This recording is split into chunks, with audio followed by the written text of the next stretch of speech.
Hello, YouTube world. My name is Anthony Long. Welcome back to the Bluegrass Picker channel. Why'd you come back? Glad you did. Dancing Nancies. Dave Matthews Band. Just started it. Bear with me. It'll take a second.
That was fun.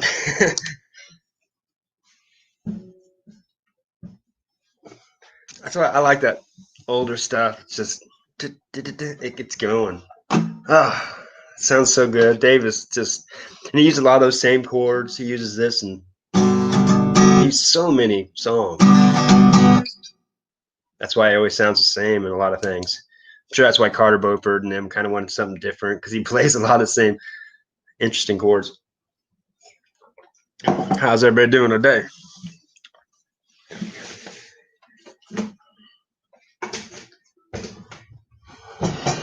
I saw Tommy in Nimmons live today. That was pretty cool. He always seems to answer your questions, or at least you always know how to get him to say something to you.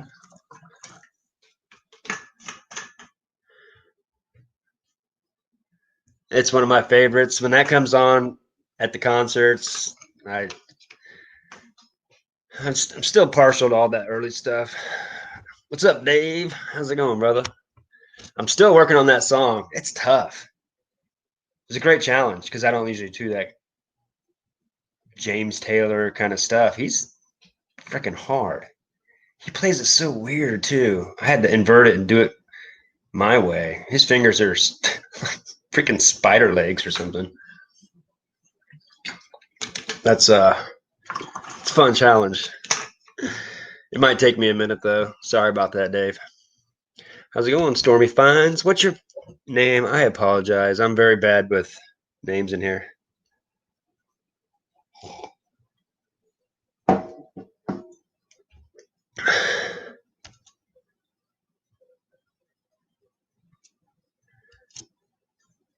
Yeah. Yeah, I've had to. Jimmy Page helped me with that, but no one does it like Dave. It's crazy.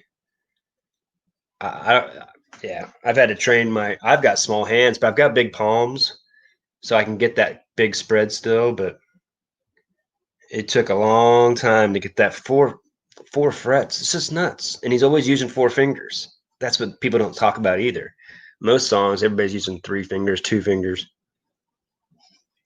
Most time three, but four, and they're all changing around. He's and then sing at the same time, and especially because the song doesn't really line up with the voice.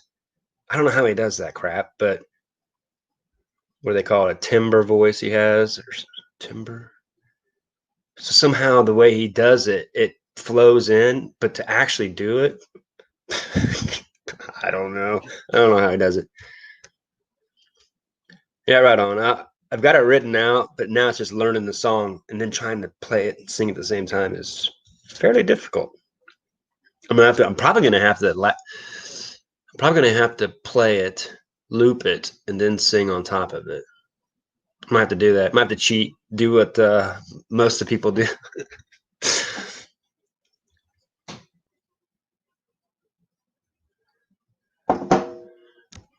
Yeah, true that. I'm amazed at how Nick Nimmin can go through there and read all that stuff while he's talking and answer the right questions and not answer the ones that are stupid. I find that's I'm sure you know it's amazing. I can't keep up with 15 people in the chat,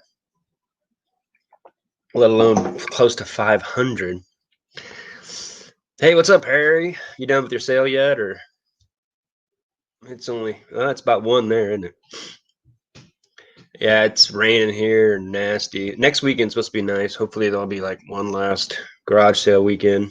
Not that I need anything. I've got more than I can list.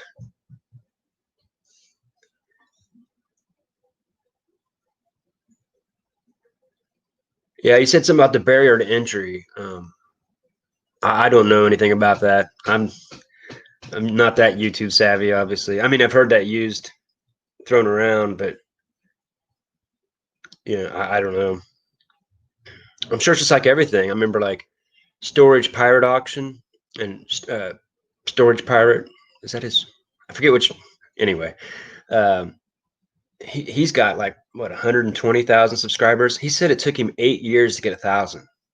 It's like wow, that's kind of makes you go okay. I learned that from Tommy and Tracy. That was one of the biggest things I learned real about 7 or 8 months ago was not to get crappy subscribers. People weren't ever going to watch you.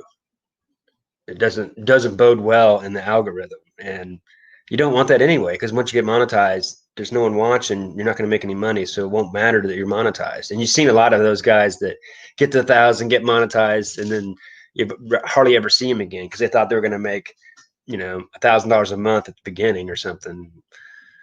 You can tell the guys that do it just like it. It's not really.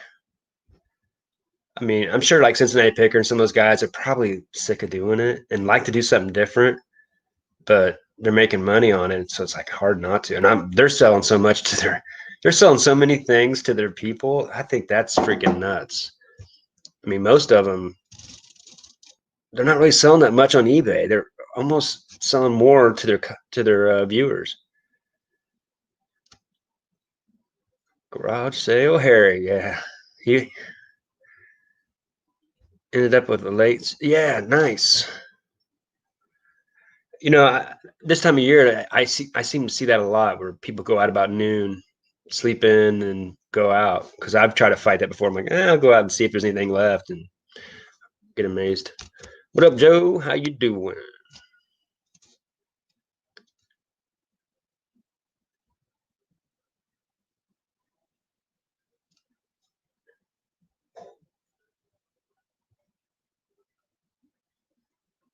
Yeah, I like the way he does things.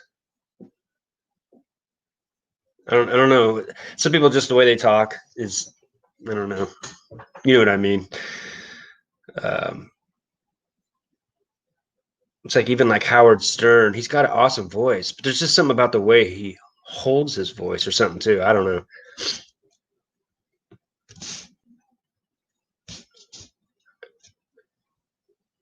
Yeah,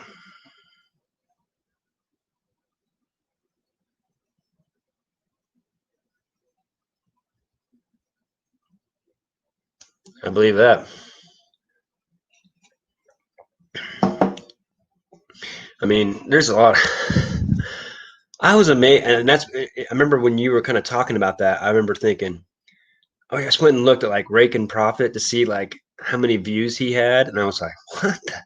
He's getting like the same amount of views I was getting, and he has over like 150,000 subscribers. What the? What is that? I've seen some guys too that I remember one day there was this guy. He's like, I'm almost at 1,000 guys. He was at 850. And he's like, I just need a few more, you know? I'm like, wow, it's gonna be hard to get. And then later on that day, he got him. I'm like, wow. And I went and looked, he had like 1,200. I'm like, how do you get 500 in one day? I'm like, they must buy subs. I don't know how that works. I'm sure there's a way to do that, but he don't put out that many videos anymore because he was just thinking that was going to lead to, I don't know.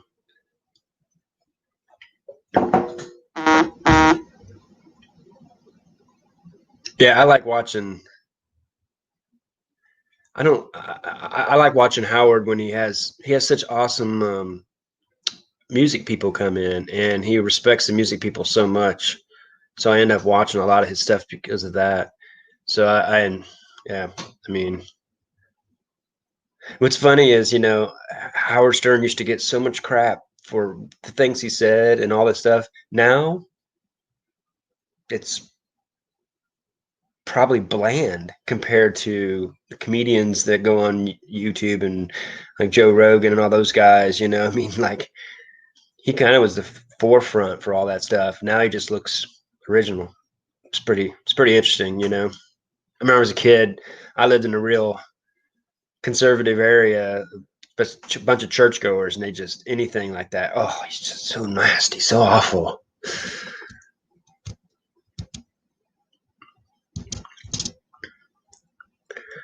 No, he wasn't a dumpster diver, but I think I know who you're talking about. But um, no, but you know who it is. Michael Jordan of radio. Yeah, yeah. Yeah, I love Michael Jordan, but people have it wrong. Everybody always talks about how he's just the winner and all this stuff. I'm like, honestly, LeBron started winning faster than he did when it came to playoff games. Like, I'm pretty sure it was the first 6 years of him going to the playoffs. He was terrible. He was known as the guy that couldn't win, ball hog, took all the shots, never passed the ball, just wanted stats. Because I was a fan of his back then, and I hated Detroit, and Detroit whipped their ass 4 years in a row. They couldn't get past Isaiah Thomas. Anytime he'd go in to try to dunk it, they would just kill him, and he just stopped. He couldn't go inside. They would just kill him. And once he broke through, they barely had a problem. They barely went to Game 7 after that first time of winning the championship. It was just like breaking the seal, and like he was devastating. But I think people forget that he wasn't. I mean, we remember the end a lot. We don't remember how they got there at all times.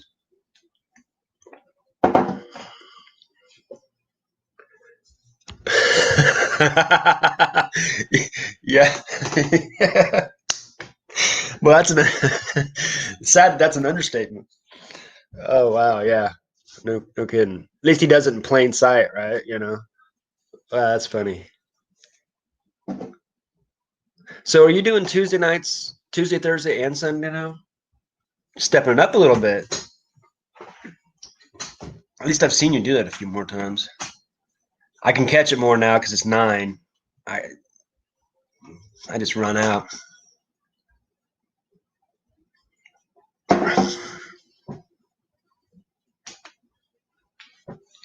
It's crappy weather here, so I can't really do shit. I got this Hank Aaron autograph baseball. It's kind of hard to pick up the white. The COA.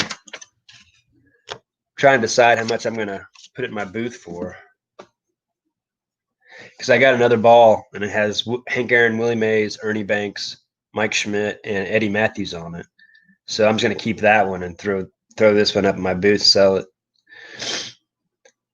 Tuesday, Thursday. Oh, you're not doing Sunday nights anymore? Okay. But I was thinking about putting it for $350. I bet it sells. Hank Aaron is so awesome. He was kind of underrated, honestly. He played for 23 years, but most RBIs and most home runs ever.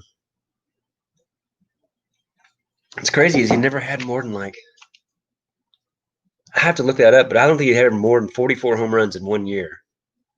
But he just consistently hit home runs more than anybody else for 20. I think for 20 years he had 35 like every year, and he was great in that defense too. I don't see Tracy putting out videos anymore. She's just doing the lives now.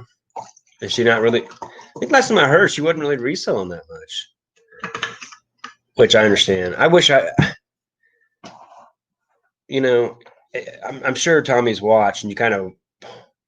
What I've noticed is in those YouTube auctions, the things that go the best are jewelry, and I wish I knew more about jewelry.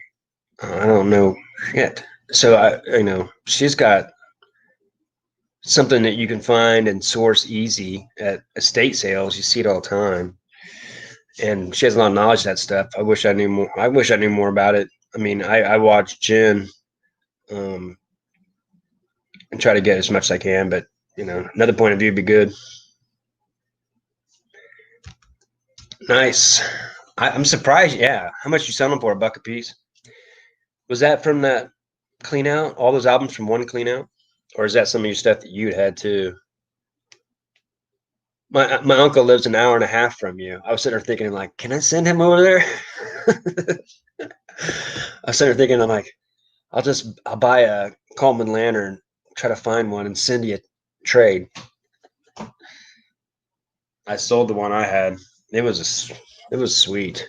The only problem was where the metal thing came down. It kind of chipped the paint in that one place, But otherwise, it was great.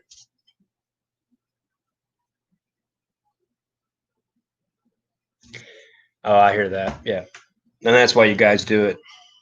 I remember there was that one time I was in there and you had like 80 something people watching, and then it bumped up to 120 or something. So I think it was, I don't know.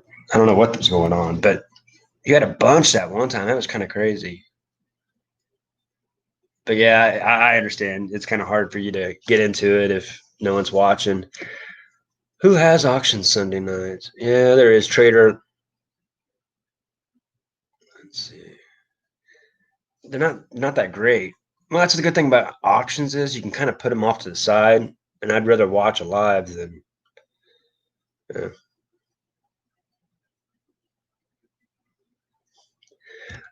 That's cool, Harry. I know. Oh yeah, it's all from cleanouts. Wow, that's awesome. So did you get the 200 today, Harry?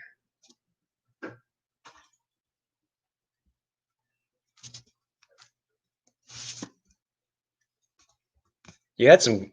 You had some pretty nice glass in there for. I mean, because I'm sure you would have sold that stuff for pretty cheap since it was free, and that I could have filled my freaking booth with that stuff. That was awesome. I mean, even though it's milk, what was it? It was milk glass or something. January House. Yeah, he's got a pretty good one. But man, I like honestly, I like the guys that mainly do storage units because they're trying to just get rid of stuff and they don't, you know, some of these guys that do, like January House does eBay. So I know he's listing the best stuff he can. He still has some pretty good deals though. But most of the time I'm not really selling what he's selling. But I think I bought a couple things in his. But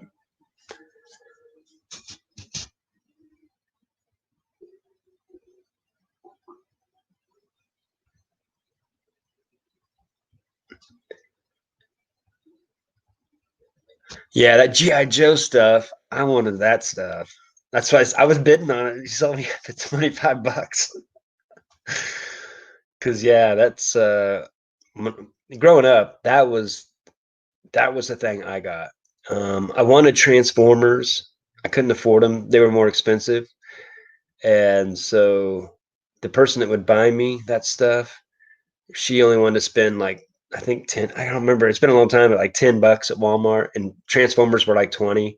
So she would every time she came up, she'd buy me GI Joes, and I had 10 or 15 GI Joes from her, and you know, it's good times. Just and now I understand what's so powerful about eBay and so powerful about collector stuff like that is people are trying to buy back feelings, trying to buy back emotions and memories, and it's like they're just trying to get closer to them.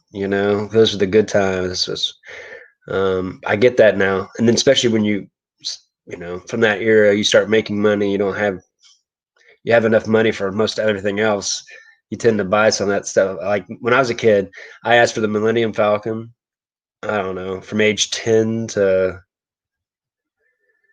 14, probably, or 8 to 14, something like that.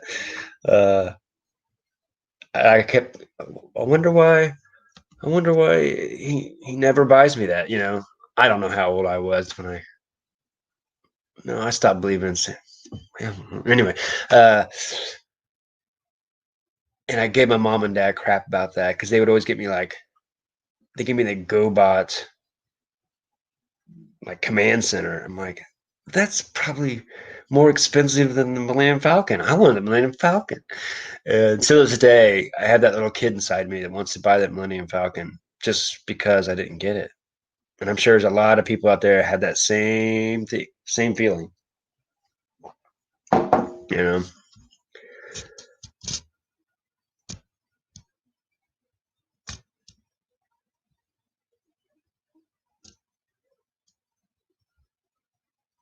Oh yeah, yeah. Because if they think you're buying them, they're going to start throwing you down the algorithm hole. I was doing good, and then I couldn't figure out. They weren't really promoting me like they did there for a long time, and I started thinking about it, and I I was playing around doing the tombstone thing, and I had a.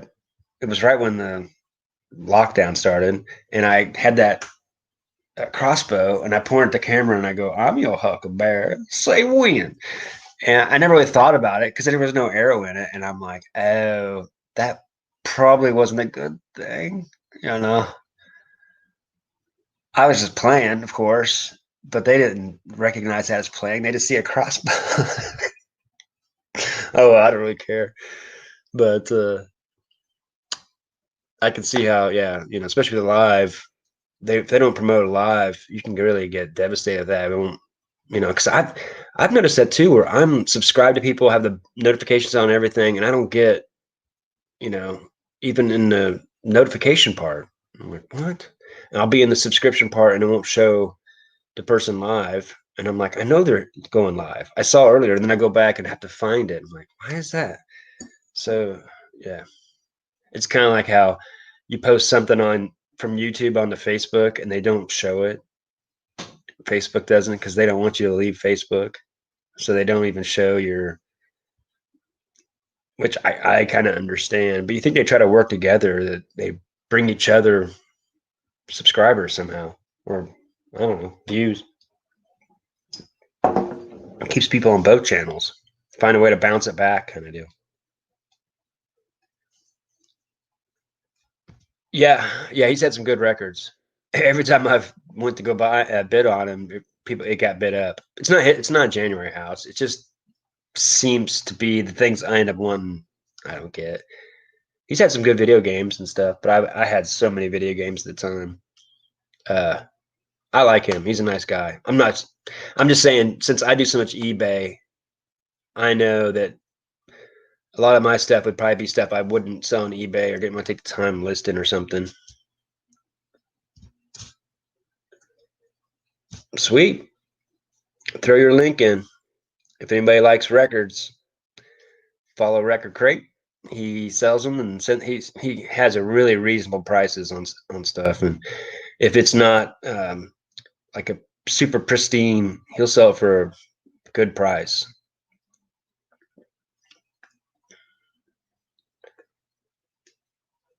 No, I wouldn't slow you down. Okay.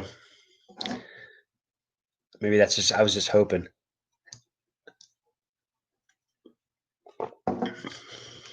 I didn't do a lot of videos when lockdown first started. I was, you know, I was selling a ton. I actually have a ton of video I've just not put out because I was just so freaking busy with everything, and it's hard to mow, have a power washing business, antique booths, flea market booths, YouTube, eBay, two dogs. Yeah, I like to do too much. If I just focus on one thing, I'd probably be actually good at something. But I've always been too bored with that. I don't understand myself. But hey,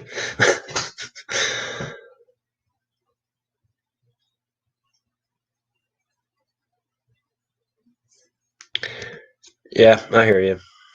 I used to try to keep my videos short, but then I found out too that they don't look at because I wanted them to stay around longer and not click off. But then I also found out that YouTube doesn't really care. It's like how long you stay on it. So if you have them too short, they just don't think anybody's watching at all. So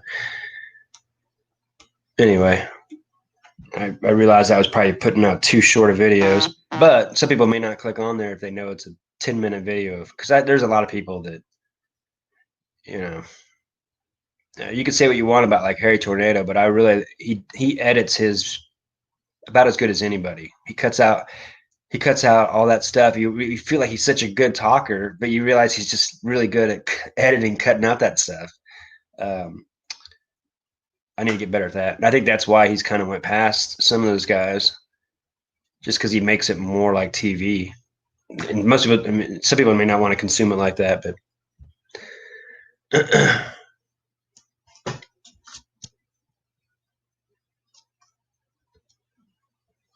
you did. You sold all the albums now. Wow.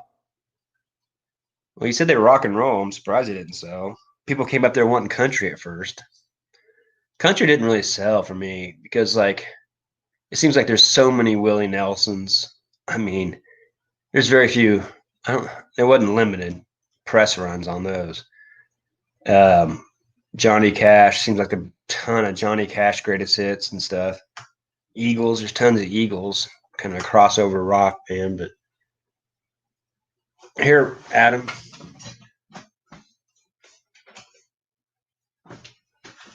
I got this in the other day.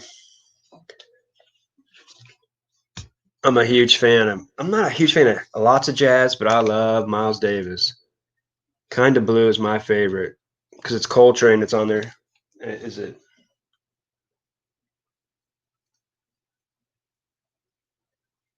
Yeah, Cannonball's on there. But what's cool about it, it's kind of blue, and it's blue.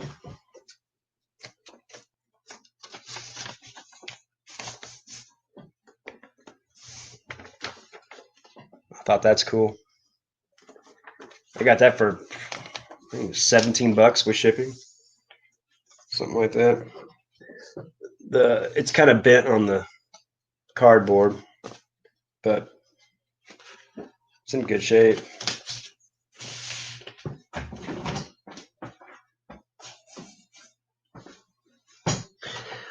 That's my favorite too.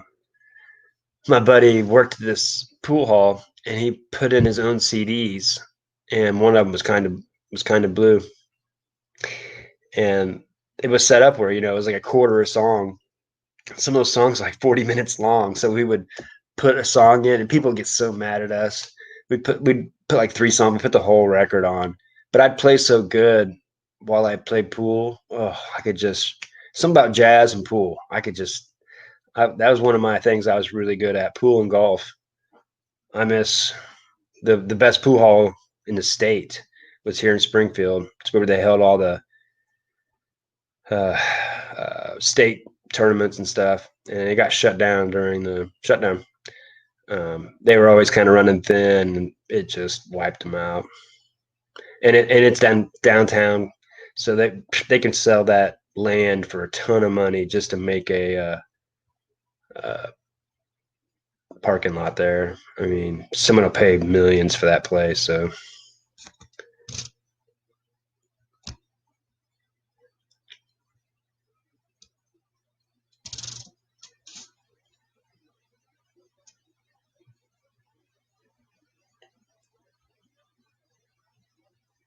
Yeah, I have seen that.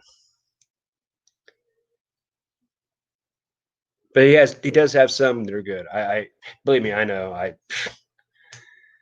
don't watch as much as I used to, but I can't say that. I don't know if it was my only thing. If I was reselling, that was all I was doing. It might make it a lot easier, and I might take that route a little bit, But yeah, he was doing those pallets and stuff, and they were like, yeah. But like I said, that as far as editing goes, he does a pretty good job. Where you don't tell he's editing, he keeps out the ums. I don't.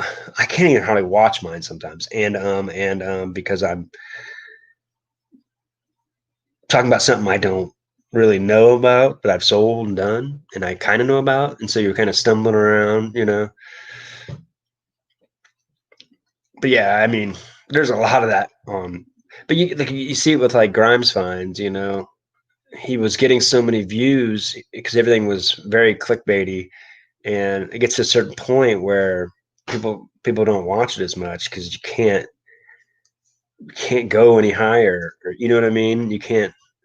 I don't know. Uh, I just wanted to do it for, especially because of sports cards. I wanted to. I recognized real quick that people didn't understand anything about sports cards. Every time I saw anything in any chat, it was like, sports cards aren't worth anything. We might as well just burn them. I'm like, everybody said that, and I'm like, no, even some of that older stuff, if it's in good shape, you can grade them, and 86, 87 to 90, 86 to 90, yeah, probably not much of anything, but there was still lots of stuff people were just, and so I recognized that I needed to tell community, it was, it's great, and there's ways to make money, especially with card breaks and things like that. But um, um, um, yeah, I've learned a lot. I miss a lot of Josh. Gosh, I miss him so much. I'm glad he's got a job like Amazon, I think it is, or because he's a leader kind of guy. I remember telling him that one day, and he was like, "You're right." I was like, "Man, you're a leader. That's what you miss about being in the military." And it probably felt kind of empty doing what he was doing, even though he was helping a lot. You could tell he was getting kind of,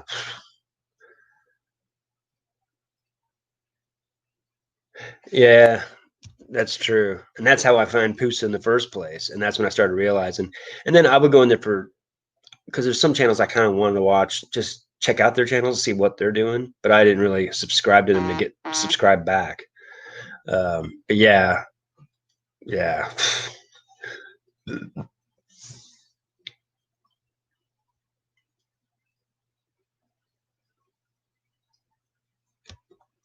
Hey, Tracy. How's it going? Yeah, a lot of Josh. Um, what up, Nana? Trish. We probably need to talk, huh? We got some planning to do. No big hurry though, but uh, it's gonna be fun. Ooh, counter offer, $50.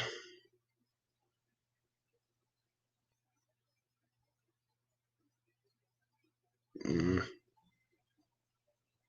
$70 black Wii console with everything black. Sent out an offer for 60, wanted 50. I might hold on to it for around Christmas. I could probably part it out for more.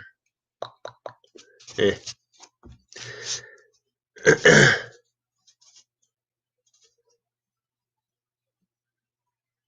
Dave's back in the sun.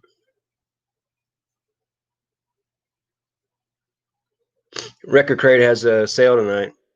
Dave, he's I don't know what he's selling, but I mean, because he sells cassettes and CDs and stuff too, so he doesn't just sell records. I've bought a little bit of everything from him.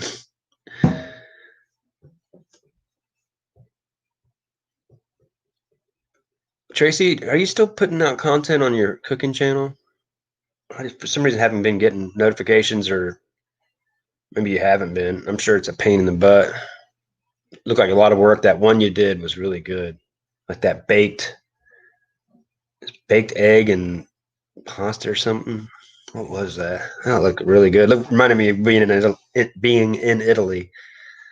Italy. Oh, the food was gelato. I eat gelato after like every meal for like 2.5 weeks.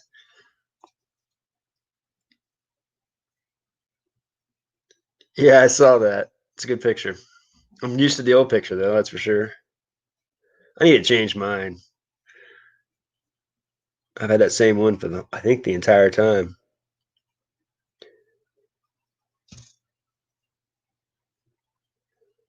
What's Steve's dinner today? I don't have much anything going on. I was getting ready to price this. Bought it for 200. Hank Aaron autograph. I think I'm gonna put it in my booth for 350. I might be able to get more, but I don't know. Got a couple Mahomes autographs I need to list and put up. I usually sell those for about $80 in my booth, and they sell within a couple weeks. Freaking buy them for $25 or so. I'm gonna do a Pokemon. I think I'm gonna do an unboxing just to show people, because I'll just sell them. I have so many packs that I've already listed. Let's see, I'll show you. I need to go in my booth today, but I have a bunch of these wrapped 3 packs, $11.95. I had someone come in and buy. I have them full, and I have a bunch of Mahomes cards listed, $29, 27, tons of them. I can still buy these in bulk for next to nothing. I probably have $1 into these cards, and I'm selling them for 28, $30, and they sell fast in my booth. And that's what I found, was I love buying the autographs, the rookie autographs, and turning and making a big profit. But in general, you're going to make more on those, $1 into 30, and then plus easier to sell those. Not everybody has $2,000 to throw into a football card. You're limiting your people that you can sell to. So I found over time, I'm like, that's the way to go. So I look up eBay lots, Mahomes lot, pop, buy them for $10, sell one card for 20, and then I have 5 more cards. Usually I can sell one for 20 on eBay, and then the rest of them I'll sell for 25, $30 in my booths. And so on one card I'll make it all back plus some, and then the rest are just extra. But it's because I live in Missouri too. People buy Mahomes stuff. Yesterday I had 30 packs of Pokemon gone in one day. Someone must have just came in and bought them all. And I had some of them at like 1 pack. I think I put them at $4.55. 2 packs $7.95. 3 packs $10.95. I think something like that. They all sold. Cool. I'll be ready for that.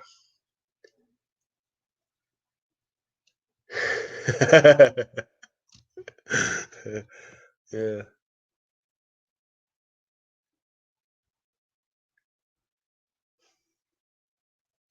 Cool. Go live, Harry. All that insulator money you made.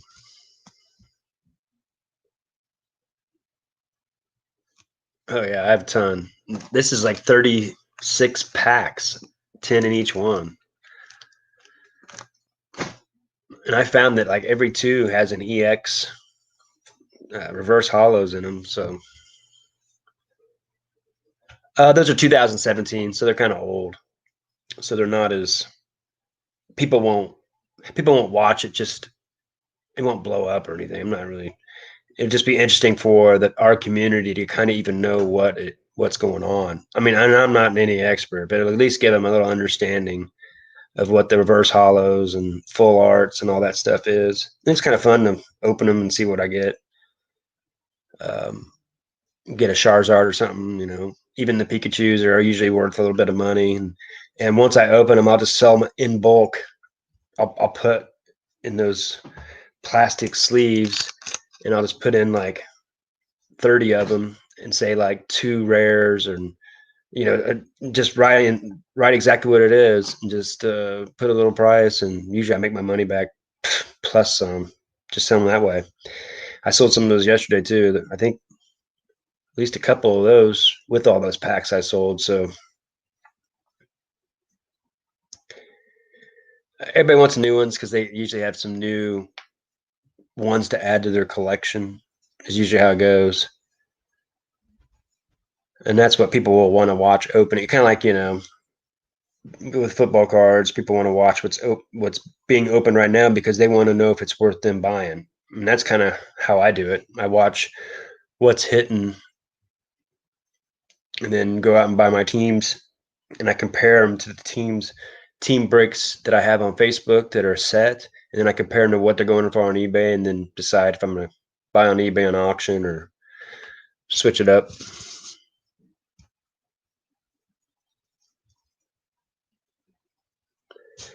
Yeah, it's one of the reasons I kind of started with YouTube was wanting to be a breaker and break cards because it's just fun. When I was a kid, it was a blast. My best buddy back in elementary school, his dad was he was a wholesaler, I guess, and he would buy and sell, like, I think it's called a have a snack business. Remember those cardboard? Hey, what's up, Steve? How's it going, man? Those cardboard boxes, and they'd have like the candy bars and chips, and then you just put in your quarters. It was like the honor system. He had one of those businesses, and since he did, he could actually get boxes of cards cheap. And I remember he got 86 tops and baseball, and then 86, I think it was tops football. And I think each one of us got one apiece of the boxes and got to open them all at once. Oh, that was a blast. And I can't remember how much we paid, but it wasn't much. We should, kind of look back on it. We kind of held on to a couple of those, but of course you couldn't when you're a kid. But I was so stupid because the 86 football was pretty good. Well, I traded my buddy all my football, gave him them. He gave me all his 86 tops baseball. Not a good trade. Bad. That was my first transaction. It wasn't a good transaction, but it taught me not to trade unless I thought for sure. I think he kind of convinced me. He was very good at convincing me to do stuff. I've been watching some of your videos, Steve, but have you been sourcing the same way? I know, you were mostly the bins kind of. Um, I didn't know if you're doing like high bid auctions or anything like that, or garage sales. How it is down in Florida. Yeah, I know. I don't have the bins, but I have the retail stores, and they're just not very good. Oh, right on. Oh, it's not coming in. Well, it's on a ball. It's got the COA here. Of course, it's not like JSA or anything, but I've looked it up. It's his autograph. I've got 2 of them, but it's pretty cool. It's a ball from back in the 90s too, because that's the commissioner that's on there, William White. But I bought it for 200. I think I'm gonna put it up for 350 in my booth. See how it goes. Maybe I should put up more. I don't know. I bet it sells. I sell $100 Mahomes cards all the time, and they're just cards. So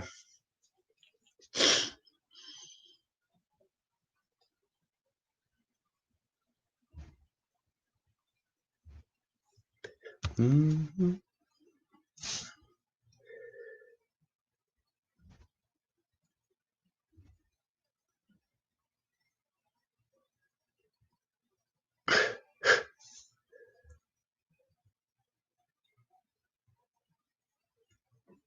Oh, that's awesome. You got to meet him. That's cool. And that's what I like about like it's just cool to think that he touched the ball, you know. Hank Aaron was I was saying that earlier. I think he's underrated, honestly. They don't make a big deal about how I mean he did play 23 seasons. A lot of people didn't play that many seasons. But his RBIs is it's ridiculous. And not counting his home runs. And he was always a good fielder. But yeah, I always wanted one. Now I've got two, so I want to sell one of them. My other one is a baseball that has Eddie Matthews. They're all 500 home run guys. So it must have been done back in the 80s or 90s. Eddie Matthews, Mike Schmidt, Ernie Banks, and then Hank Aaron, and then the one I really wanted was Willie Mays. So I got that ball. So since I have that one, I don't want the Hank Aaron by itself. So I'll sell that one. Otherwise, I would have kept that forever. Thanks, Tracy. Appreciate you coming in. That's cool. Hank Aaron on the bat. Yeah, I wish I could. Do you have any old highlights of your baseball? You had to throw some of your old highlights in your videos.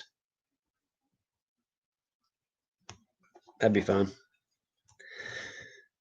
You were, I mean, did you get, was it single A that you got to? I can't remember now. You get the single A, you're freaking good. I don't care what year it was. Well, it doesn't matter. Most of those guys, yeah. I'll never forget. I was pretty good at baseball, and I was like an all-star in my little district or whatever, and went to the like the half of the state kind of thing, and I recognized real quick that I was outmatched. It's like, oh crap, and that's a problem with baseball. A lot of sports is if you're not playing against the best, you're gonna be in trouble. You want the best competition when you're growing up because if you're not challenged, you're not going to grow. You know what I mean?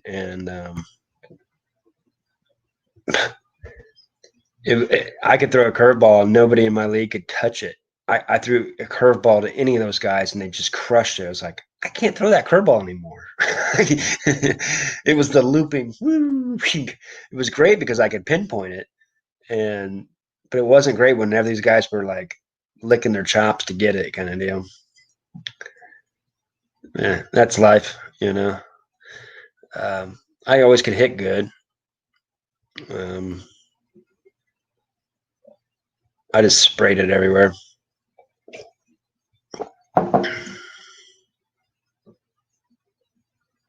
Yeah, okay, that's right.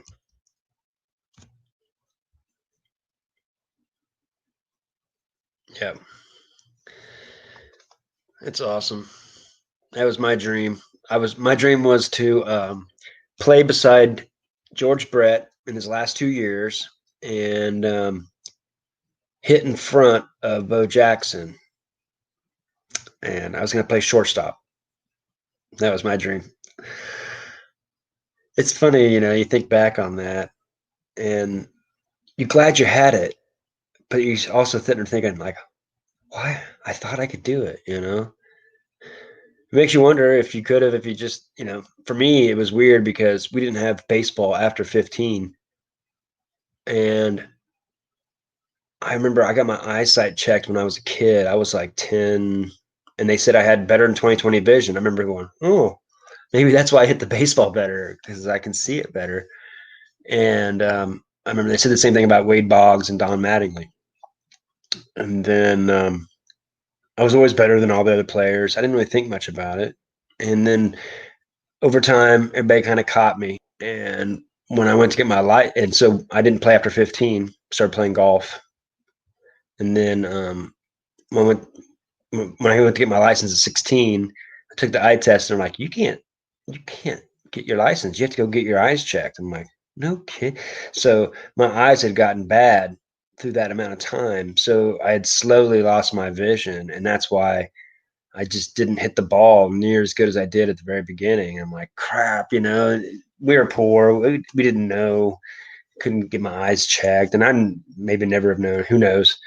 But it doesn't really matter now. So, um, but I remember I loved it. I was that guy that was practicing. I taught myself how to throw a curveball. No one else showed me back then. No one to tell you. I just played around for so long, and then I got good at it. I'm like, this is fun. I get people, my friends to jump out of the box, and it would be a strike, and they'd be like, look back at me like, what? What? That was fun the first couple times.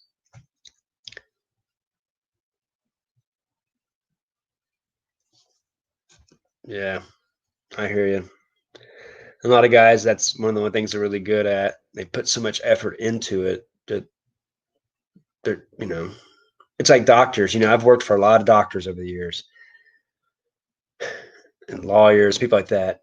And they've had to put so much time into school and so much time into studying. They're not very good at everything else because they've just had to use all their energy for other things. And it's really weird when you talk to a doctor and they could tell you a lot about the body, but not much about anything else. Yeah, I can't see it in the dark anymore. I don't drive at night unless I can help it because everything just glares so bad. I'm sure you understand that. Yeah, what's weird about baseball is the key to baseball is playing a long time is just staying healthy. There was a lot of great players. I think one of the best players of all time was a guy that didn't play that long um, his prime. He was just unbelievable, and I don't know what really happened, but Eric Davis, he was so unbelievable in all respects, but he just had like 3 or 4 really great years. He had like something crazy, like 60 home runs. If you went from All Star break to the next All Star break one year, and he played awesome on defense, could steal bases, nice guy. It's too bad it didn't.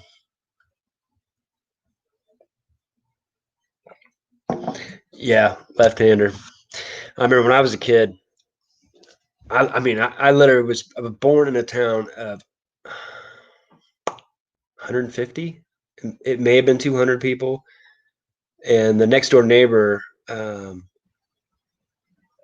was these older couple, but their daughter was a amazing softball pitcher, and that's one thing that we were good at around there was softball and girls softball and basketball.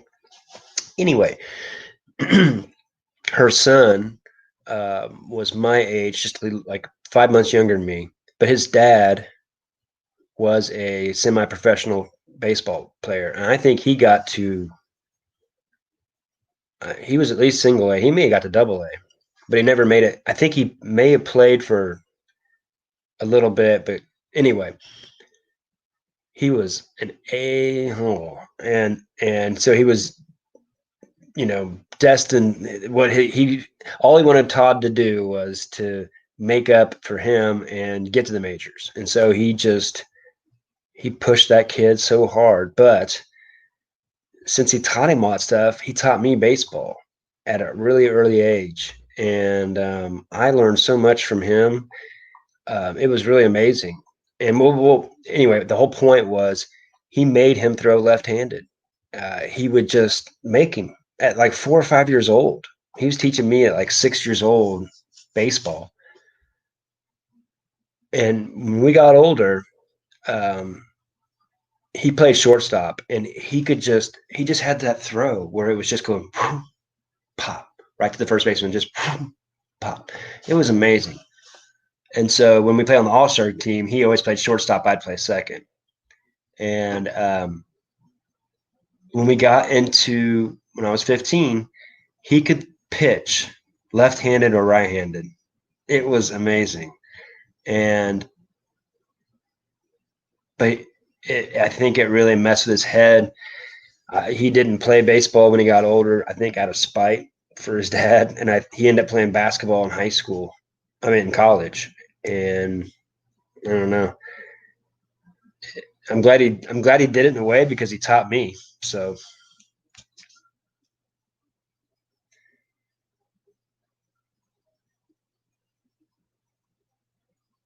yeah.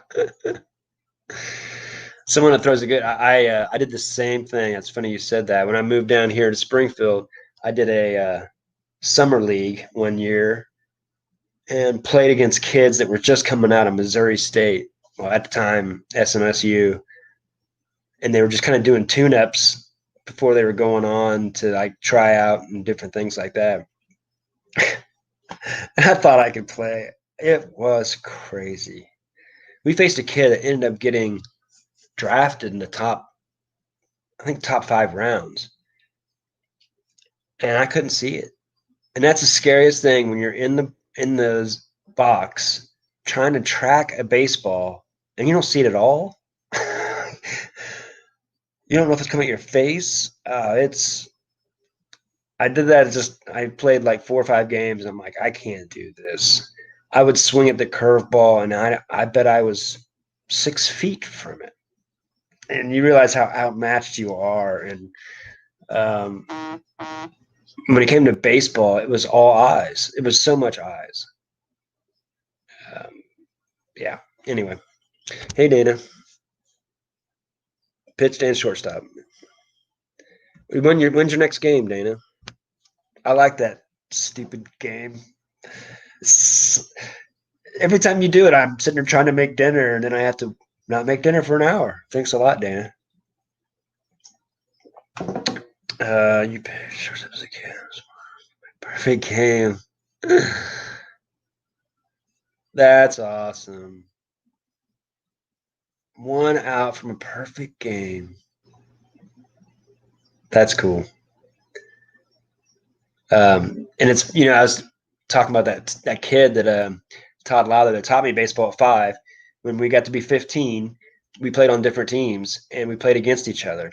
And he was definitely the best player in our league, and I was third or fourth, fifth, somewhere around there. And because I had a better guy on my team, it was better than me.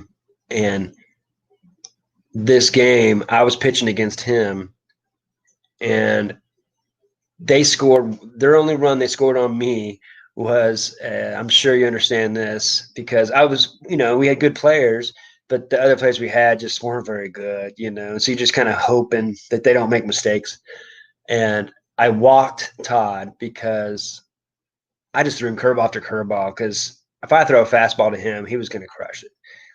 And since it was 0-0, even then I was smart enough not to pitch him anything good. So the last ball is in the dirt. My catcher misses it. He runs to first and doesn't even look back. He's going right to second. The catcher gets it, throws it over second, and he scores because the center fielder was just watching, and he was real deep because he expected him to hit it. And so I lost 1-0 to him. And I was the only one that had a hit. And I hit it back through the middle, and he almost caught it. It like tipped off the end of his glove. So he had a one hitter against us. I lost 1-0 to him. So it's kind of funny, like a whole circle, how it went, like, and that was one of our last games that I played. Man.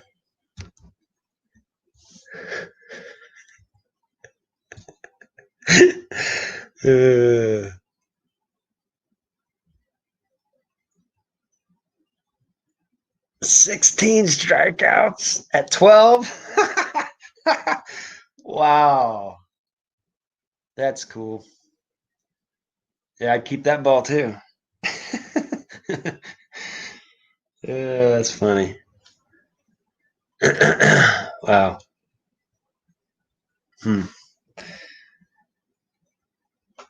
So were you right-handed hitter too, Steve? Were you always from Florida, or is that just where you live now?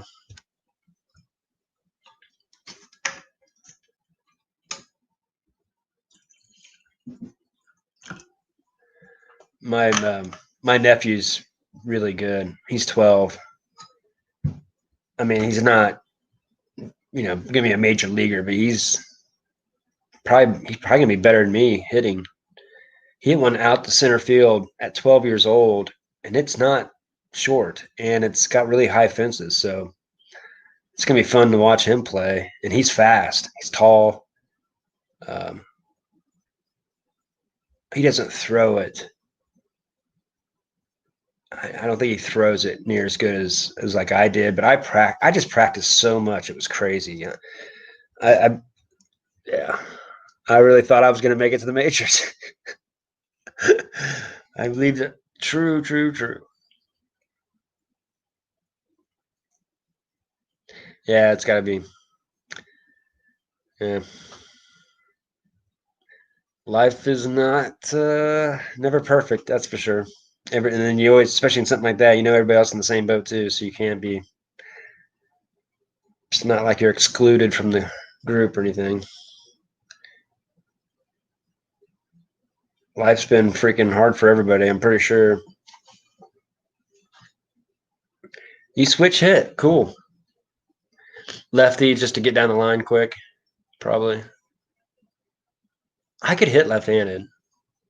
Sometimes I hit better because I didn't overswing, just stayed through the zone, and I kept the bat flat through the zone. So I would make better contact. Sometimes I had more power, but it felt uncomfortable because I didn't do it enough. But eyesight, I could see it pretty good. I don't know. It always amazed me when people could do both well, like Mickey Mantle. Like, what? Fascinating. And there's a lot of guys that just shouldn't. They probably killed their career because they. But never know. Easy to say.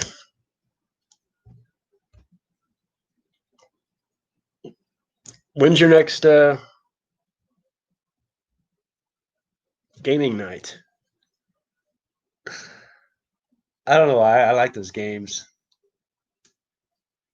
Although it's just keeping me away from listing things. Has anybody, I forgot to ask, has anybody ever seen these kind of cards?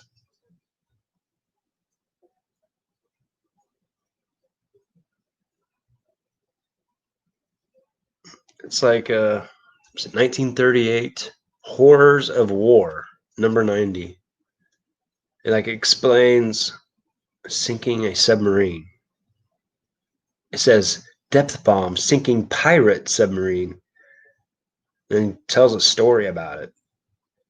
But I thought that was kind of cool. In 1938, I got these in a big lot at a garage sale for just kind of, they just threw them in because I wanted the Jordans and the Shaquille O'Neal rookies and stuff. He wanted $20 for it all. Actually, he wanted 25, and I go, I was going to give him 50, and he goes, 25, all right. I can tell by the way he said it to me. I'm like, I just didn't answer. And he goes, how about 20? I go, okay, because I got four. He had something I had only seen once. I had one other one. It was a Larry Mize and or Johnny Mize, but he had four tobacco cards from 1949 Bowman. And it was part of the whole thing with the Jordan and the Shaqs. But he also had these two, like railroad cars, 1955. This is New Jersey, Lafayette in Ohio, New Jersey. I don't know. Anyway, I'd never seen these before. Thought maybe someone else might know more about these than I do. Baltimore. It's kind of cool, those old trains. I've never seen a smokestack that big. I bet there's some people who want stuff like this. I know trains, even hats that have train stuff. That's what's sold so fast so far of my snapbacks. A bunch of snapbacks I got. Those sold the best.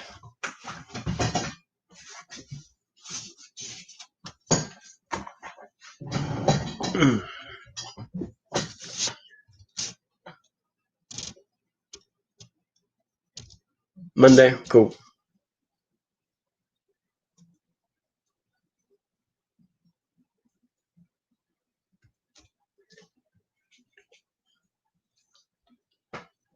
Yeah, it's a good idea. That's why, like, I love the Royals, and I love because I grew up with Royals and Cardinals because I'm right in the middle of Missouri where I grew up, and so I like both teams because they only played in '85, and so I didn't feel like I had to root for either one. But the '82 Cardinals, the way they ran, the way they played defense, I miss that. I mean, it was amazing. And the Royals learned a lot from that and got pretty good at it. And so they could beat them in '85 because they had enough athletic ability, but still had a little power. And now the new Royals aren't very good, and they have a big stadium, they have a big field, so they have to have pretty good athletes. And so they've been drafting that way for over a decade. And so they've built their whole system around a bunch of fast guys that play play really good defense. And for me, being an old man, that's what I want to see. I want to see base running, awesome defense, putting the ball in play, taking the extra base, making other team pressing the other team to make good plays all the time. Yeah, we get thrown out at home, but you had to make a good play. I like that. I don't want to see the home run ball. So that's why, and the Royals just have been keeping that up. They've been drafting pitching, and they've got some good talent coming up. It's going to take another year or two, but Mahomes is part owner now, and they got a new ownership. They'll probably go out and spend some money because the old owner was David Glass, who was a Walmart executive for years. So he ran the team like he did his businesses. So he wasn't trying to spend much money. He tried once in 2016, the year after we won the World Series, and it didn't work out very good. So I can understand that being a small, but they draft really well the last 4 years. So I'm excited. Uh, yeah, still a stupid baseball fan. My first love. It's funny was I collected before baseball cards. I collected Garbage Pail Kids. I had all the Garbage Pail Kids back in '84, '85. I don't I don't remember which. I think it was '84. I don't know. I can't remember exactly what year it was. I just know it was the one that had like the whole picture on the back. I was trying to complete the whole picture, and I didn't take good care of them, so they weren't probably weren't worth that much now or anything. But um, my dad bought them for me, and he's the preacher. And my mom got a hold of him, saw what they said, and she was like, "What is this?" This is back in '85, and I'm 8 years old, 9 years old. She's like, "What is this?" And that she took them and threw them all away. And she took all my 1983 tops. I had a stack of 83 tops this big, and she threw them all away. Baseball. If I remember right, that's Gwen and Wade Boggs rookie. At least Gwen. I don't know. It doesn't really matter now. But they were in good shape. They were just thrown in my. That's what she was mad. She was mad because they were thrown in my um, toy box. They weren't. They were just thrown everywhere. It's like this is trash, which I can't blame her in a way. If I look back on it, I was just thrown everywhere. I just wanted, it's funny because I was a kid that actually liked the gum, and I wanted the gum. That sounds terrible because it's disgusting. Looking back on it, yeah, I love small ball too, which is it's a shame that I mean, no one likes to watch a pitcher hit, but they're probably going to get rid of the DH. I mean, they're going to get rid of the pitcher spot batting. They're going to put DH across the board, and then we'll get rid of this. Small ball will be no more, unfortunately. But I think the problem is because the stupid pitchers haven't been trying to be good hitters for a long time, and so it's just an empty out.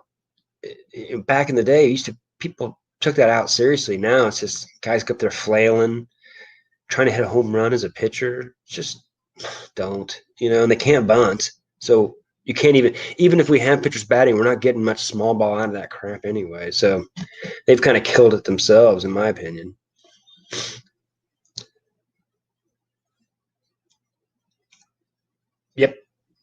And that's why I find some auctions. You see some like 1970. I bought some. That's another reason I watch these auctions, because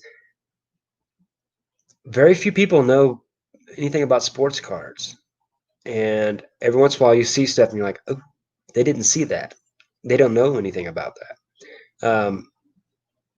Storage Auction Pirate had an auction last night, and he was flipping through 1978 basketball. And I haven't even looked it up. I think it was 78, maybe 75. And he was just flipping through them, and he had a stack like that. And I bid $20 and got it, and that's shipping included. And they're in good shape too. They're probably all 7 and 8s. And 7 and 8s back in the 70s, it's like a 10 pretty much. And they may have been 8 and 9, some of them. But he's flipping through there, and he had a Jerry West card, which I'm almost certain that's the card, the image they use. Most people don't know that's the image they use for the image of the NBA, the silhouette or whatever. And it's that picture. And I saw that card. I'm like, I don't know if that's worth more, but still it's Jerry West. And then he was flipping through, and he had an Oscar Robertson card. I've always wanted an Oscar Robertson card. He is the most underrated basketball player of all time. And so he just flipped through it. I don't even think he saw it. He was just, So that's what I like about some of those auctions, like with LPs and records too. They don't really know. They're just trying to get rid of them, and they'll end auctions quicker than they probably should, because they don't realize that it's worth a lot more. Like I got that Willie Mays, Hank Aaron, Ernie Banks, Mike Schmidt, Eddie Matthews ball. I bought it for $310, and it's probably worth 500 or 600. I mean, I don't know, but if I get a JSA and get it authenticated, and it sure does look like it, I checked the autos to check against them, and it's got the COA with it. I mean, but I'm going to keep it. But yeah, I always worry about those auctions though, because they can have another account and go in there and up your bid, up their bids, because they don't want it to sell that cheap, So you got to trust these guys that are doing it, because that'd be pretty easy to do if you wanted to. And then they can blame it on trolls. Oh, those trolls are, because they could be the one trolling. That's one thing I worry about with auctions, which I think I've found that. There was one auction I was in where I didn't get my item. I'm like, hey man, what's up? He's like, oh yeah, I want to tell you about that. I didn't get your payment. You must have paid the wrong person. I'm like, I have it right here. It says paid, and then it said, I money, like my money was returned from him, and I'm like, he didn't want to sell it that cheap, and he just acted like, because why would I, if I would have sent that to the wrong person, that person isn't going to send it back to me, would they? They probably wouldn't even notice. They just would have kept the money. So I don't know. It was weird. So I think you gotta be careful with some of those auctions, because most, like I was saying earlier, most people are selling on eBay. So if they know it doesn't sell on eBay, if I was doing that, I'd be selling lots of stuff. Like 10 or 15 things if I know it doesn't sell really high. But the only auctions that are, I can't, people are selling like 1 or 2 items of clothing at a time, trying to get $20 for it. And I'm like, good Lord, good luck. Yes, that was awesome. And what was so cool, and it's kind of what Tommy was talking about earlier. The reason why John and Lonnie and Kevin are still doing all this stuff is because they're genuine and they really are nice people. Lonnie was happy for him, even though he was trying to trick him and make him mad. He was like, cool, great. That's surprising, and he was genuinely happy for him, even though it looked like he gave him $10,000 card without going through stuff. I mean, when I first watched it, I'm like, no way. No freaking way. Because when he said 10,000, I'm like, it's worth more than that. If that's what he said, I mean, and then when they looked it up, it probably is going for 15. I about guarantee it, even in 8. Because even back then, if you get a 10, it's like the grail of basketball. But yeah, it's hilarious. Great prank. But like I said, it's just really genuine. Does anybody, I was going to say this earlier, does anybody follow Phoenix Resale? I watch him because he'll buy like stuff from GameStop, he'll order it, and then resell. He basically just deals with games. And he did one today, and he went and picked up a PS5 and the new Xbox, and he did a giveaway. And it didn't look fake. And I followed him for a long time. I don't know why he would. But anyway, it was pretty cool.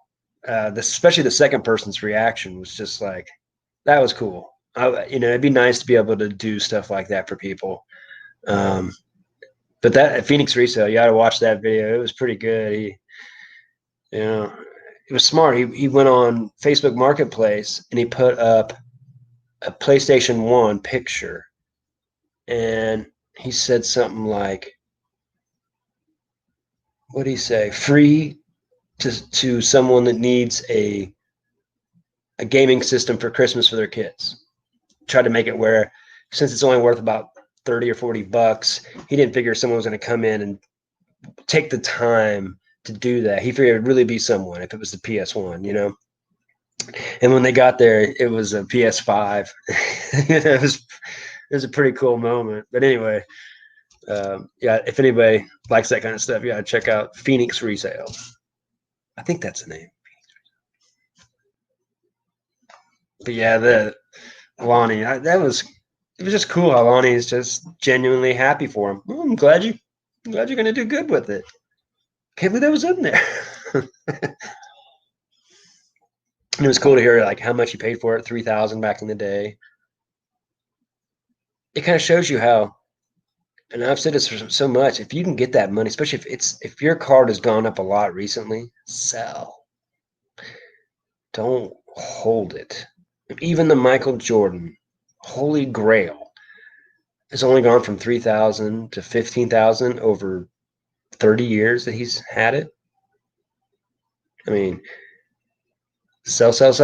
Don't freaking hold it as an investment. I had a friend tell me that the other day. He's like asking me for my eBay link and where my boots are at because he lives here in town, and he's like, me and my kid are buying up stuff and investing. I'm like, be careful about investing into that. Probably better to study stock and understand how to buy the index and follow some Tony Robbins stuff than invest in sports cars. But how do you say that to people? And like I was saying earlier, I wanted to do my YouTube videos to make people understand about cards, but it seems like what I've said to people, they take it the wrong way. They started investing in cards instead of selling. I don't know. I can't do anything about that.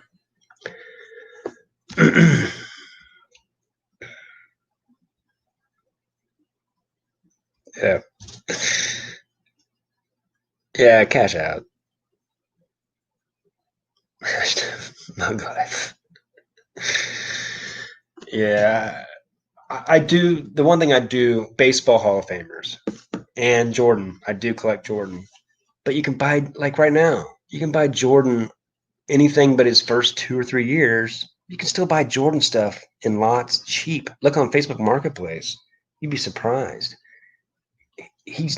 There's never going to be anything better than Jordan.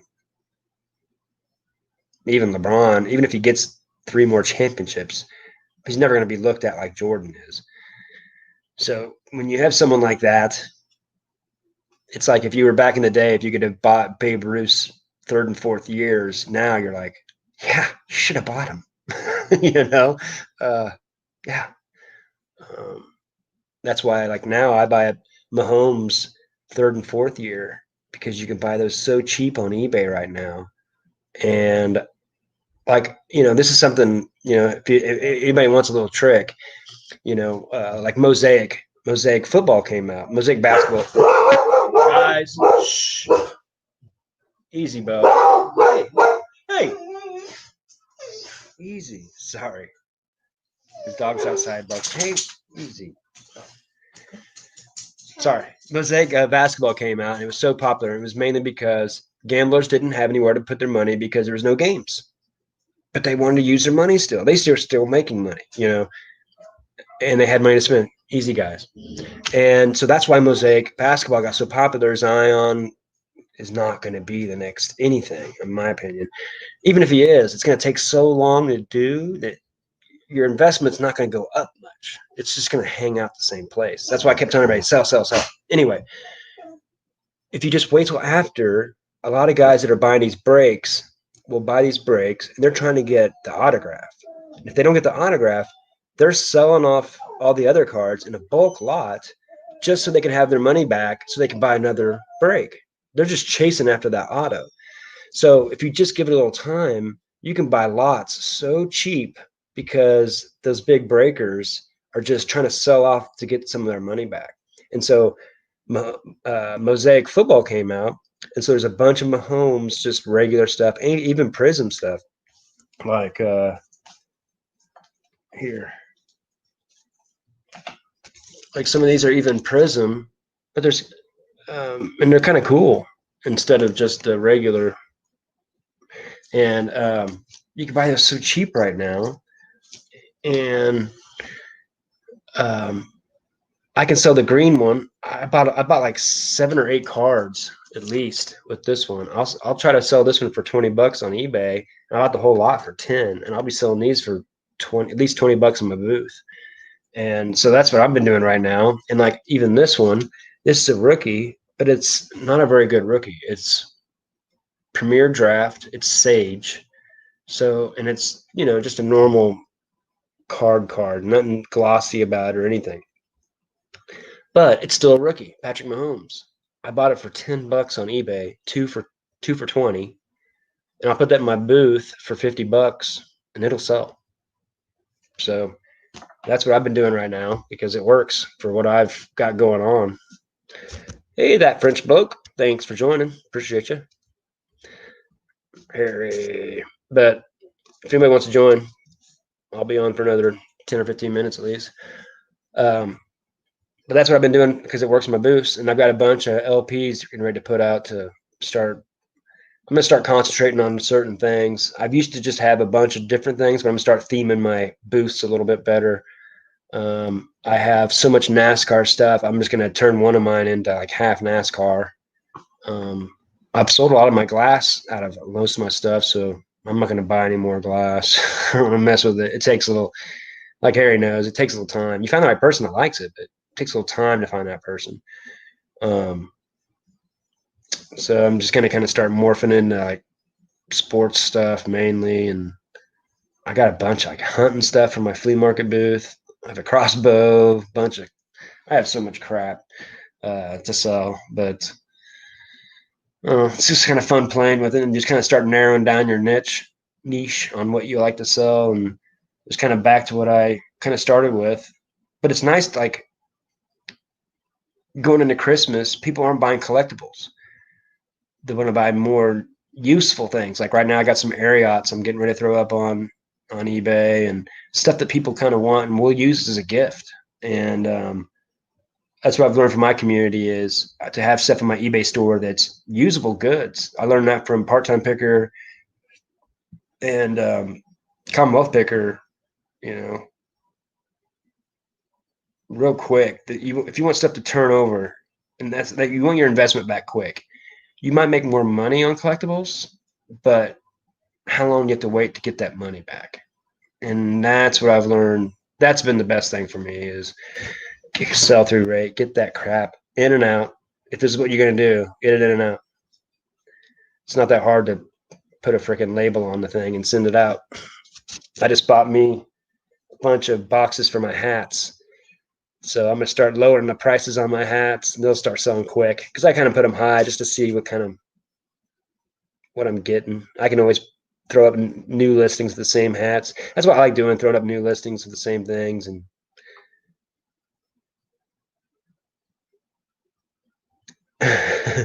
your son has them all. Look at this, Harry. I'm gonna do an opening of these just to show people what you might get if you have 30. Was it 36, 32 booster packs? I think. I can't remember. Those are 2017, so it's not like they're anything special, but you still get some good cards, and they'll sell my boost pretty good. What up, Mike? Thanks for joining. Harry, baby. Yeah, I stay away from National Treasures. It's just too expensive. Um, but it's on card autos, and all the hits are huge, and they're all low numbered. Um, but like I said earlier, I find that you make the most money off the stuff that your margin is going to be better on the stuff that aren't big money, you know. So I do like going that way, but you know, I've learned that you got to do a little bit of both. I like flawless. If I'm going to do, I like flawless a little bit better than national treasures for some reason. But my favorite's select because you can get those cheap and they still don't charge a ton for it, and you can get some just. I just like the way select looks. In my opinion, I'm saving my money for select football every year. The only thing is select baseball is terrible because Tops has the rights to baseball, so Panini Select can't put the symbol of the team and they can't put the name of the team. Well, yeah, I don't think they can, I think they can just put the name of the person. They can't show the picture or have the symbol. So yeah, yeah, I've got a somewhere. I have a briefcase from Flawless Collegiate from last year that I had, and I actually opened it the other day, just kind of because it'd been a year, and I had 3 cards in there I forgot were in there. It's like, oh shit! And I've already got them up on eBay, and one of them was a Mahomes, Tyreek Hill, and a McCole Hardman, Travis Kelsey, McCole Hardman, numbered to 100 or 50, and it had a piece of jerseys on each one. So I had it up for like $60. Yeah, I like buying, but the thing about like if you buy national treasures and try to buy a break in, if you're just trying to buy a break in the national treasures, they'll do like one box break and there's what 12 cards maybe, and so you got 32 teams, so you have a good chance of not even hitting anything, and you spend $200. It's like, but Panini Select, you're gonna get at least base, and you're gonna get at least 1 or 2 hits, and it's way cheaper. So that's kind of why I do Select. I'm, when does Select Football comes out? I think right around January, but I love it. I've got some old breaks. Actually, I've got some old breaks that I have on video from like 2018, and I kind of want to go look at them again because you know there were some good cards in there that I got. I had a Deshaun or Lamar Jackson rookie select to 25 piece of the jersey, and it was like a chunk too. It had like 3 colors as part of the patch or something. And I think I ended up selling it for like $60. I bet it go for about 200 now, but I sold that like 2 years ago. Yeah, my booth at the antique mall the other day was sold out. Someone went in and bought everything. And the last time I went to Walmart, there was no Pokemon left. So, and Magic's the same way. You wouldn't believe how many Magic cards I got. It's crazy. And that's what I found too. Harry, go tell your son to check out Mercari. Buy on Mercari Pokemon. Just be careful because the picture will have like a ton of cards, but in the description it'll say 200 cards, Pokemon. So just make sure he reads because some of them are misleading on the pictures to what it is. And but there's some good ones in there for a big bulk, and they'll be for like $20, and you can send them an offer of 15, and you get 500 Pokemon cards. So it's a way to buy in the meantime, and like if I know he does those mystery boxes. So which he needs to do a video on that. I've looked him up, but see, I'm surprised you can do mystery boxes on eBay. I'd hate to, disappoint someone and give me a bad feedback just because they thought it was, people's expectations are hard to freaking please. I guess as long as you over deliver, you'll be all right. I remember being a bartender, you over deliver all the time and they don't see it and they expect more somehow still. It was hard.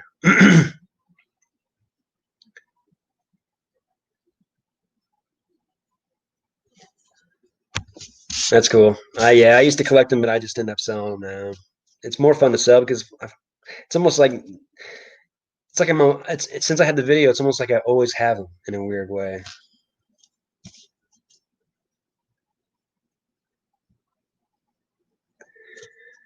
Fake cards, yeah, I'm sure there is. Um, yeah, you gotta be careful. Everything I've gotten though, I think they're good.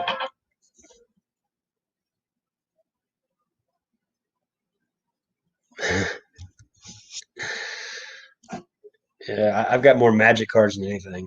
I got a I've spent like 20 or $25 on a bulk deal on Facebook Marketplace. I saw it one day. I'm like, shoot, okay. Went there. It was almost more than I thought. I got home and I weighed it. It was like 7 pounds of magic. No, it was like 10 pounds of magic cards for $25. And I hadn't even gone through them. That's been 6 months ago. More than that. It's probably been 8 months ago. And I'll just put them in bulk bundles like that in my booth, and they'll sell quick for. I put them in there for $15, and they sold fast. So I might put them for 20. I probably have 50 bulks of 100 in there. It's crazy. Like how many? Yeah. Facebook Marketplace. That's a great way to source now. It's almost better for me. It's almost better than garage sales because this last year in garage sales, there was like three or four good ones. It's just this area, but I had three or four good ones, but most of them were just crap. At least on Marketplace. And what I find is interesting about Marketplace, as long as you contact them first, most people are like really big about like, well, they contacted me first, even if it was more money. So if you just quick with it, seems to work pretty good.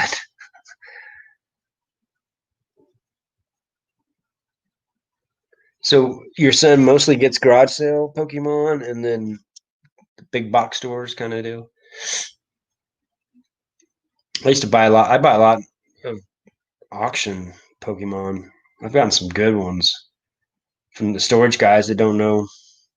I remember one of the storage guys, uh, Storage Legends, Guapo. He put out a video about 2 weeks ago.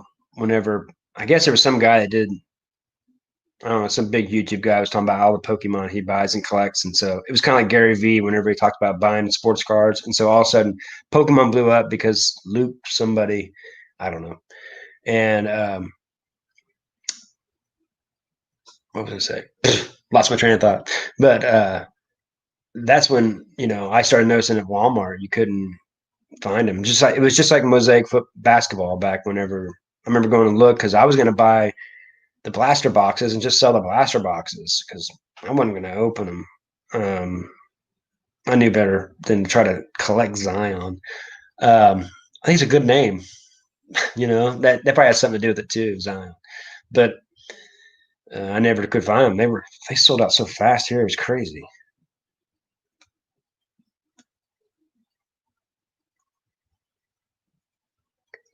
Yeah, there's a new release. Yeah, I saw that.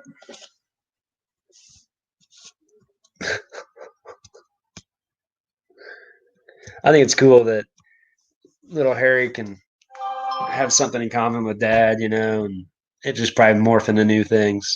Now he kind of understands where he was coming from. And I started understanding Pokemon just because my nephews, they love it. And so when I was a kid, I used to get mad at my dad for not wanting to understand baseball cards.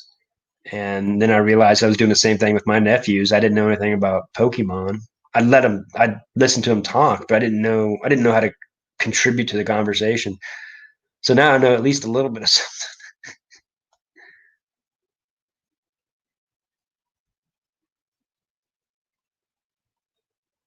Yeah. Yeah.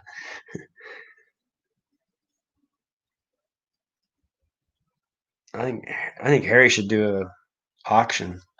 That'd be fun auction. I keep hoping to find some cool Colemans that I can just send him. I had that one that was really nice. It sold for 110 in my booth. I probably could have sold it for 150 on eBay. It was in 1961, 200A, and it was pretty cherry. There was two little marks on the paint where it was kind of chipping off, but otherwise it was pretty pretty much perfect. Barely looked used.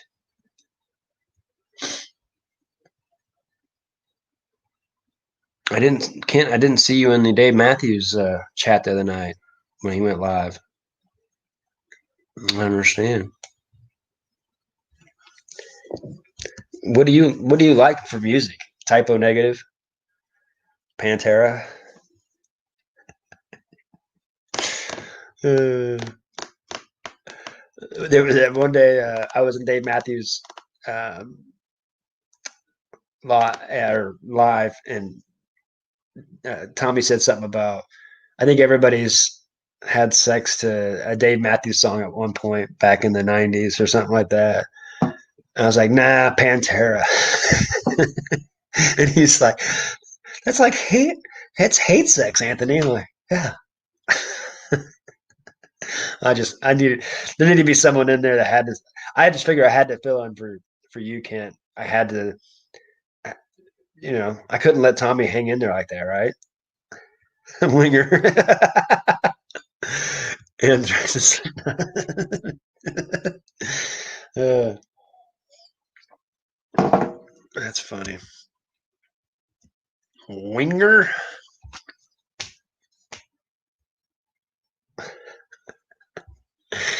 Uh, I remember my friend let me listen to, got me into Typo Negative back in the day. That guy is crazy. His voice is unbelievable. It's so creepy. Oh yeah,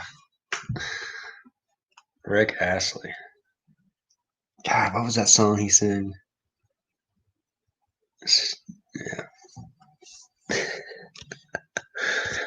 Yeah. Yeah. I need to have some auctions. I got too many records now. Look at all those records over there. That's too dark. I've got some good ones. Never gonna let you down. Never gonna turn around. Yeah, that's right. That's one of those songs you heard at the pool. You're like, sucks. Turn it off. Play, play some more Def Leppard. Def Leppard was bad. Well, at least it was happy music, I guess.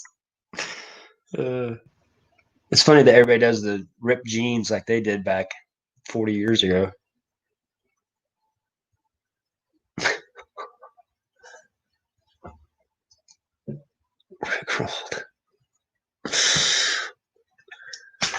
Well, I've been doing this long enough.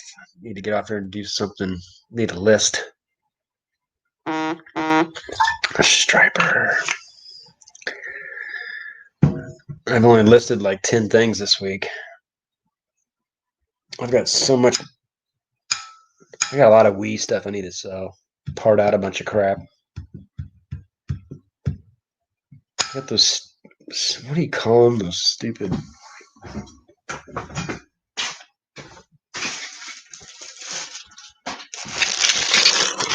infinity pieces or whatever they're called. Yeah, infinity. Some of them are the night before Christmas. So they might sell, I guess. But I need to list a bunch of crap like that. I got a Bobby Thompson autograph ball. I got it for like $30. I'll probably put that for $100 in my booth. Bobby Thompson was good though, and that huge home run he hit.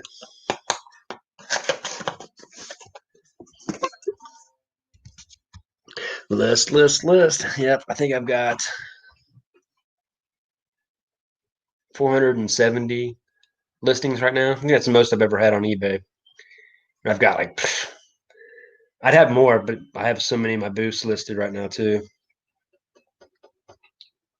But I don't need to source all winter. I can just keep listing. That's the biggest problem with reselling, getting ahead of yourself. But yeah. All right, grind on, friends. Appreciate y'all. Thanks for joining the chat. Thanks for making me not so bored today. Later, I'll go get one fast. Oh. I'm gonna go back and find out what that is.